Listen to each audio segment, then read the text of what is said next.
16 itu kan jauh sekali. Sempat ditetapkan sebagai tersangka dan menjalani proses persidangan karena tuduhan pemalsuan surat tanah, Rudi Apriyadi, mantan anggota DPRD Sumsel periode 2014-2019, dinyatakan tidak terbukti dalam proses persidangan hingga tingkat kasasi di Mahkamah Agung.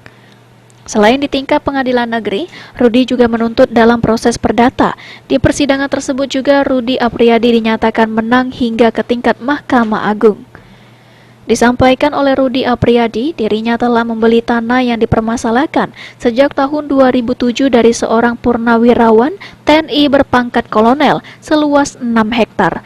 Dalam proses di pengadilan, saya tidak terbukti, baik di pengadilan yang di Palembang, pengadilan tinggi, dan di mahkamah, bahwa saya tidak terbukti melakukan itu. Lalu saya mencari keadilan dengan memperkarakan perdata bahwa yang saya tuntut alhamdulillah juga menang, baik di pengadilan negeri maupun pengadilan tinggi dan mahkamah.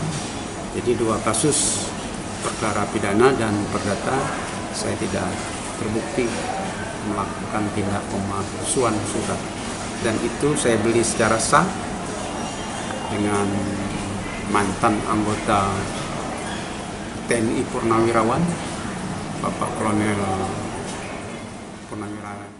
Atas putusan yang telah diterimanya, kini Rudi Apriyadi masih berkonsultasi dengan tim kuasa hukumnya guna melakukan proses hukum selanjutnya.